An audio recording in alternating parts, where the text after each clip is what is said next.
Assalamualaikum warahmatullahi wabarakatuh. Jumpa lagi dengan saya Yuli Sukodo. Kali ini kita akan bahas tentang PPh pasal 24 ya guys. Seperti biasa, mari kita sebelum memulai pelajaran ini sama-sama kita berdoa. Bismillahirrahmanirrahim. Semoga pertemuan hari ini berjalan lancar ya. Amin amin ya robbal alamin. Simak video ini sampai selesai ya guys, supaya dapat ilmunya ya. Oke, kita bahas PPh pasal 24 ya. Kita lihat dulu pengertiannya ya. PPh pasal 24 adalah peraturan yang mengatur hak wajib pajak untuk memanfaatkan kredit pajak mereka di luar negeri untuk mengurangi nilai pajak terhutang yang dimiliki di Indonesia, sehingga jumlah yang harus dibayar di Indonesia dapat dikurangi ya dengan jumlah pajak yang telah mereka bayar di luar negeri, asalkan nilai kredit pajak di luar negeri itu tidak melebihi hutang pajak yang ingin dibayar di Indonesia. Nah, pemanfaatan kredit pajak di luar negeri ini dimaksudkan agar wajib pajak tidak terkena pajak ganda. Yang ketiga, ada beberapa situasi di mana seorang wajib pajak memiliki kewajiban untuk membayar pajak ya.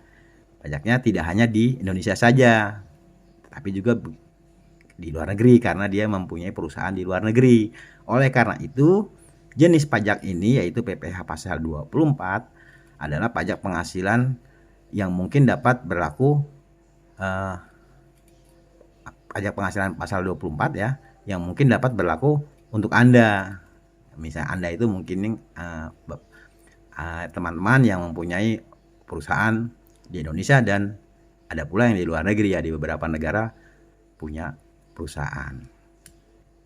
Oke, kembali ke tujuan pembelajaran PPh pasal 24 ini ya. Setelah rekan-rekan semua mengikuti video ini, maka diharapkan rekan-rekan bisa memahami fungsi PPh pasal 24. Kemudian memahami cara melakukan kredit pajak di luar negeri. Ya, 3, dapat melakukan penggabungan penghasilan ya, penghasilan semua neto.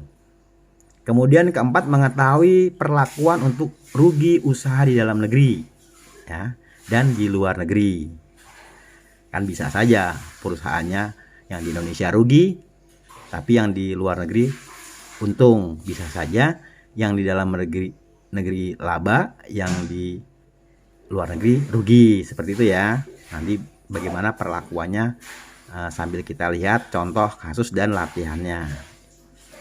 Kelima, memahami dasar penghitungan batas PPh yang diperbolehkan ya, yang diperkenankan ya, atau yang dikreditkan dalam PPh pasal 24 ini. Keenam, memahami tata cara perhitungan kredit pajak luar negeri. Ketujuh, melakukan penghitungan PPh pasal 24 dari setiap kasus pajak. Oke, kita beralih ke sumber penghasilan kena pajak yang dapat digunakan untuk memotong hutang pajak di Indonesia adalah sebagai berikut ya. 1, pendapatan dari saham dan surat berharga lainnya serta keuntungan dari pengalihan saham dan surat berharga lainnya ya. Kedua, penghasilan berupa bunga, royalti dan sewa yang berkaitan dengan penggunaan harta benda bergerak. Ketiga, penghasilan berupa sewa yang berkaitan dengan penggunaan harta-harta bergerak. Keempat, penghasilan berupa imbalan yang berhubungan dengan jasa, pekerjaan dan kegiatan.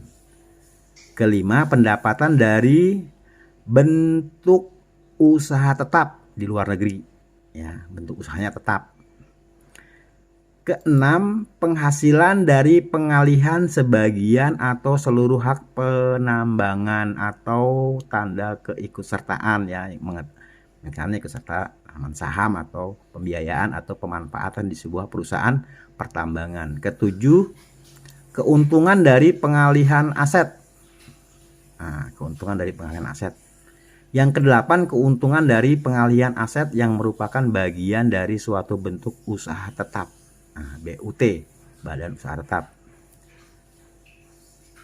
Jika nilai pajak di luar negeri yang telah Anda gunakan, ya, maksudnya perusahaan yang Anda ini pengusaha yang mempunyai perusahaan di luar negeri, sebagai kredit pajak di Indonesia telah berkurang atau dikembalikan kepada Anda, sehingga nilai kredit Anda kurang untuk menutup pajak terhutang Anda di sini, maka Anda harus membayar jumlah terhutang tersebut ke Kantor Pelayanan Pajak Indonesia.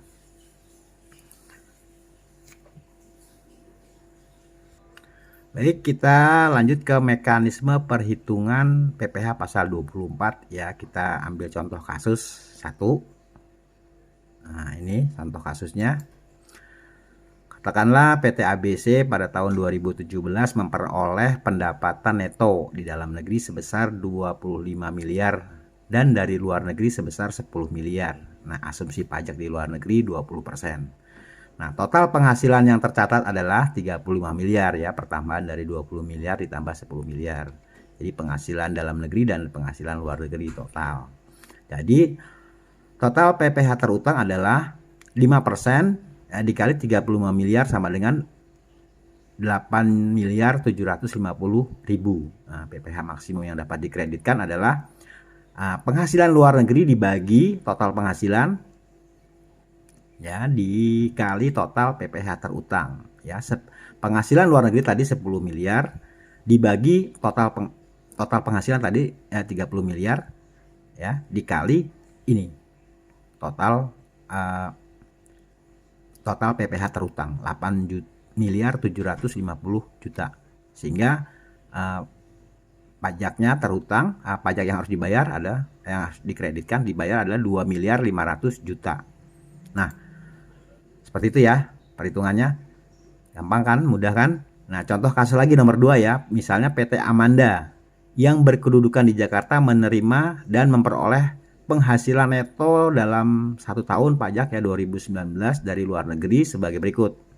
Dari luar negeri, dari usaha di Singapura sebesar 1 miliar ya pajaknya, karena pajak ini berbeda-beda ya, setiap negara itu diakui ya, sesuai peraturannya mengakui tarif pajak yang berlaku di luar negeri ya. Ya, ini kebetulan di Singapura itu kebijakan tarif pajak PPh pasal 24 ada 20%. Ya. Kemudian yang kedua, penghasilan usaha di negeri Malaysia, di negeri penghasilan usaha dari dalam negeri sebesar 1 miliar. Nah, hitunglah jumlah kredit pajak yang diperkenankan di PPh pasal 24. Nah, cara menghitungnya seperti ini ya. Langkah pertama. Oke. Kita itu dulu langkah pertama. Langkah pertama adalah menghitung penghasilan neto dulu ya, yaitu penghasilan luar negeri tambah penghasilan dalam negeri. Nah, penghasilannya dalam negeri tadi 1 miliar ya, yang ada di Singapura. Kemudian yang ada di dalam negeri adalah 1 miliar. Jumlahnya 2 miliar. Jumlah 2 miliar. Kemudian langkah kedua, menghitung PPh terutang ya, berdasarkan tarif PPh pasal 17. Ya, tarif terutang itu di Indonesia 25%, kemudian kita pakai nanti yang terendah. Itu isi pasal 17, kurang lebih seperti itu ya. Yaitu pasal dalam negeri tarif di dalam negeri di Indonesia 25% dikali 2 miliar total kekayaan netonya. Sehingga yang kena adalah 500 juta. Langkah ketiga adalah menghitung batas maksimum kredit pajak luar negeri, yaitu penghasilan luar negeri dibagi total neto dikali langkah kedua. Langkah kedua itu maksudnya hasil dari langkah kedua itu 500 juta ya. Jadi 1 miliar ya dibagi 2 miliar, nah, total netonya tadi dikali 500 juta hingga menghasilkan 250 juta. Jadi batas maksimum kreditnya ya 250 juta. Langkah keempat, menghitung pajak yang dibayar di luar negeri. Nah, kebijakan di Singapura tadi tarif PPh pasal 24-nya adalah 20%. Ya, jadi kita kali 1 miliar. Ya, sama dengan 200 juta. Nah, sekarang kita tinggal milih nih, yang terendah mana? Ya kan? Yang terendah adalah 200 juta ya. Jadi karena batas maksimum kredit pajak luar negeri ya, langkah ketiga ini lebih besar dari jumlah pajak yang dibayar di luar negeri, maka jumlah kredit, maksudnya perhitungan yang dibayar di luar negeri itu, maka kita menggunakan yang 200 juta ya, karena dia lebih rendah dari perhitungan yang batas maksimum. Jadi kita menggunakan yang terendah 200 juta. Oke, itu contohnya. Ini persyaratan administratif ya, pengkreditan pajak luar negeri boleh ya, tadi seperti kalau mau menggabungkan atau mengkreditkan, memotong jumlah PPh yang di Indonesia harus melampirkan laporan keuangan ya yang setahu sama, artinya masanya sama, tahun yang sama ya, laporan keuangan yang sudah diaudit, kemudian memfotokopi SPT yang dilaporkan di luar negeri, dan dokumen pembayaran pajak di luar negeri. Ini ya peraturannya. Demi meringankan beban pajak penghasilan yang diperoleh di luar negeri, maka penghasilan yang diterima di luar negeri bisa dikreditkan terhadap pajak terutang atau seluruh penghasilan wajib pajak dalam negeri. Lalu, apakah PPh pasal 24 dapat dikreditkan terhadap pajak yang terutang di Indonesia? Jawabnya bisa, karena tadi ya, peraturan tadi bisa membolehkan ya.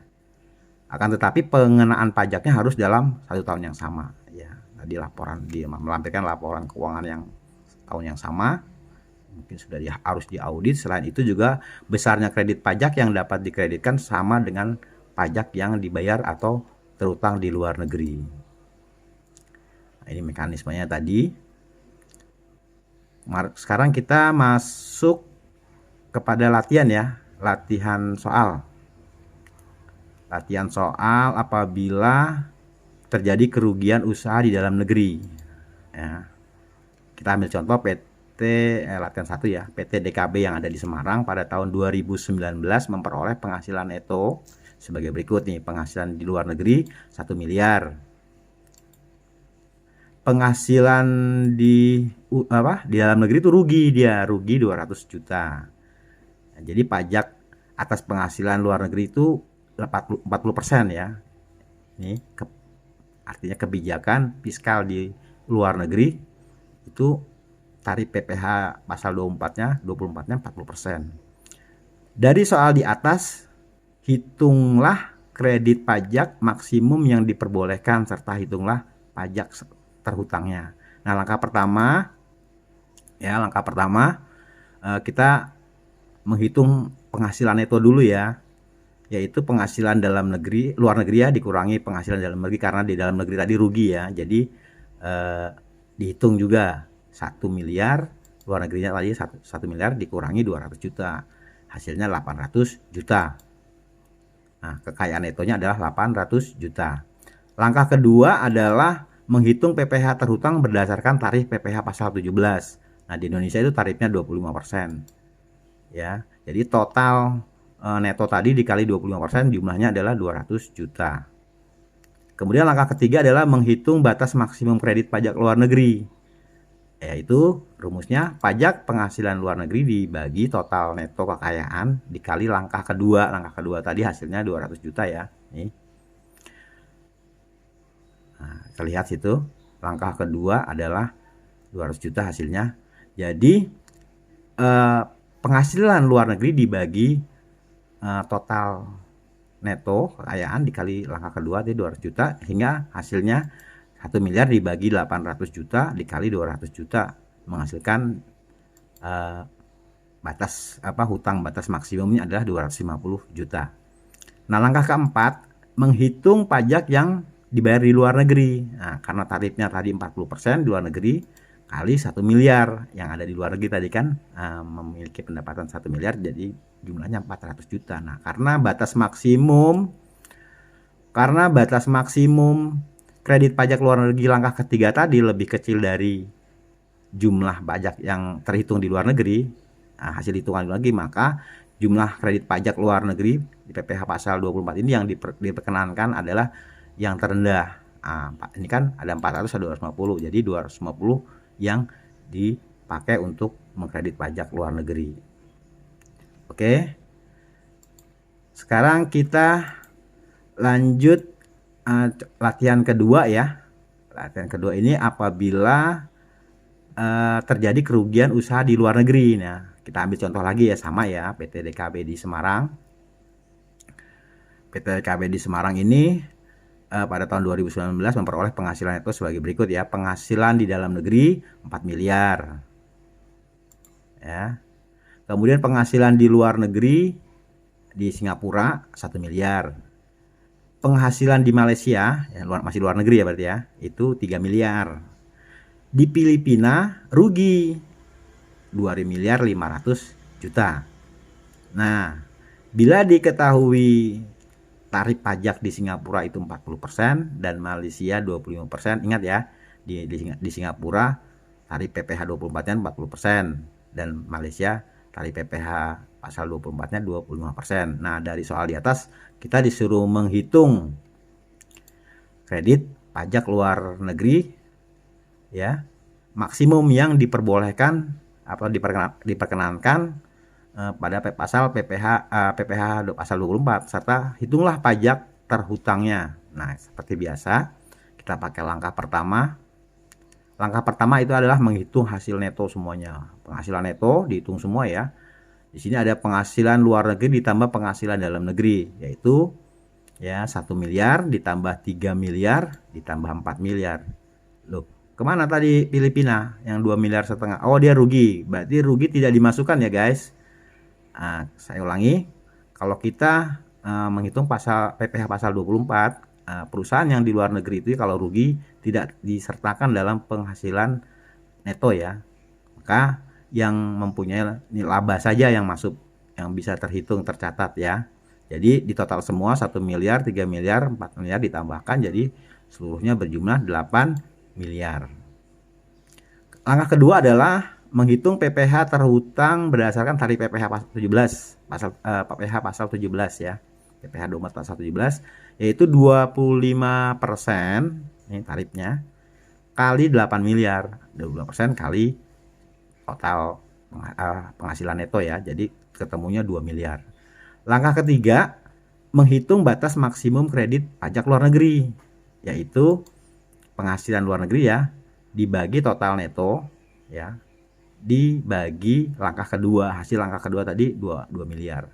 Jadi kita hitung ya, untuk Singapura 1 miliar dibagi 8 miliar dikali 2 miliar, ketemunya 250 juta. Untuk Malaysia ya 3 miliar dibagi 8 miliar dikali 2 miliar, ketemunya 750 juta. Langkah keempat yaitu menghitung pajak yang dibayar di luar negeri. Nah, untuk Singapura ini tadi tarif pajaknya 40% dikali penghasilannya 1 miliar, ketemunya 400 juta. Untuk di Malaysia itu tarif pajaknya 25% dikali 3 miliar.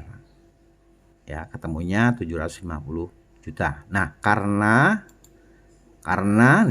batas maksimum kredit pajak luar negeri yang di negara Singapura yang langkah ketiga tadi lebih kecil dari jumlah perhitungan pajak luar negeri ya yang kita hitung tadi, maka jumlah kredit pajak yang bisa diperkenankan di PPh pasal 24 ini adalah yang 250 juta nih kan.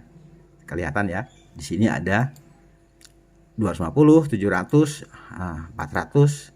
Nah, ini penghitungan lagi 400 untuk di Singapura ya. Untuk di Singapura ini kita milih yang rendah. Karena hasil perhitungan tadi, hasil perhitungan luar negerinya 400 juta, tetapi dari perhitungan batas maksimumnya lebih rendah. Sementara yang di Malaysia itu sama ya, 750, di sini 750, kita harus memilih salah satu ya. Jadi kita tambahkan ya. Resumnya adalah jadi jumlah pajak luar negeri yang diperkenankan dalam pasal PPh pasal 24 ini adalah 1 miliar ya, pertambahan dari 250 ini tadi yang kita pilih yang lebih kecil dari perhitungan, kemudian ditambah dengan